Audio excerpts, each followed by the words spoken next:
yang dibangunnya.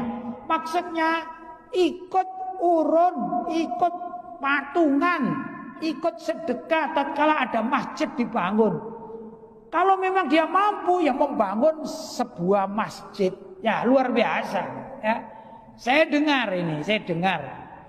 Adapun kebenarannya wallahu taala alam saya tidak ngerti. Di Jakarta itu ada namanya Masjid Kuba Emas. Itu katanya didirikan oleh seorang hajah, ibu-ibu. Nah, begitu ini informasinya. Berarti apa? Itu masjid ya sudah. Pahalanya tatkala Masjid Kuba Emas ini dipergunakan untuk sholat, dipasrahkan misalnya kepada tim atau bagaimana ya. Tapi yang membangun seorang wanita hajah, maka pahalanya ini semuanya dimiliki oleh Bu Hajah tersebut, luar biasa. Kalaupun Bu Hajah ini sudah mati misalnya, selagi Masjid Kuba Emas dimanfaatkan oleh orang, beliau akan tetap mendapatkan apa? Pahala dari bangun masjid. Kalau kita jangankan bangun satu masjid, ya enggak? Kita mencari makan aja sulit ya, tapi jangan pelit. Kalau misalnya setiap hari atau setiap bulan hanya mendapatkan rezeki satu bulannya itu 1,5 juta. Ya, kata orang Singosari, mbok yao gitu ya.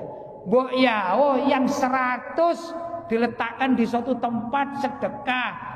Kalau misalnya ada pesantren lagi membangun, ada masjid lagi membangun, ada musola lagi membangun, walaupun cuma 100.000, ya dah, itu kan lumayan. Sebagai apa? Besok jadi kiriman pahala bagi kita. Kita satu bulan hanya mendapatkan bayaran berapa? 1,5 juta. Maka dikurangi 100.000, jadi berapa? Sisanya 1,4 juta. Insya Allah cukup. Ya, yang 100 saja ini, walaupun tidak setiap bulan loh ya. Syukur-syukur setiap bulan 100. Begitulah cara berpikir kalau kita kepingin apa? Ikut bangun masjid, karena pahalanya akan berkesinambungan. Begitu. Wa baitan libni sabil banahu, atau mendirikan rumah yang dipergunakan untuk ibnu sabil, orang-orang asing atau apa ya, orang-orang yang bepergian, atau mungkin kalau sekarang namanya seperti anak jalanan gitu ya. Ada orang bangun rumah dipergunakan untuk fasilitas umum tapi yang baik, kemudian diurus dengan yang baik, ya enggak? Wah, di situ sediakan musolanya atau apa peralatan-peralatan ibadah. Syukur-syukur kalau dikasih ada ngajinya, tapi untuk umum. Namanya ibnu sabil, orang yang bepergian boleh tidur di situ, ya, semacam rumah singgah, begitu ya.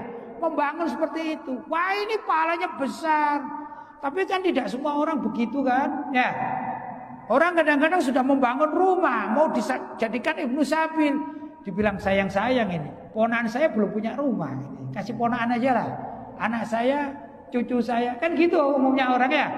Nah, tapi kalau ini enggak, betul-betul dia membangun rumah untuk ibnu sabil, tempat rumah singgah siapa saja yang yang mau memanfaatkannya dengan kebaikan begitu.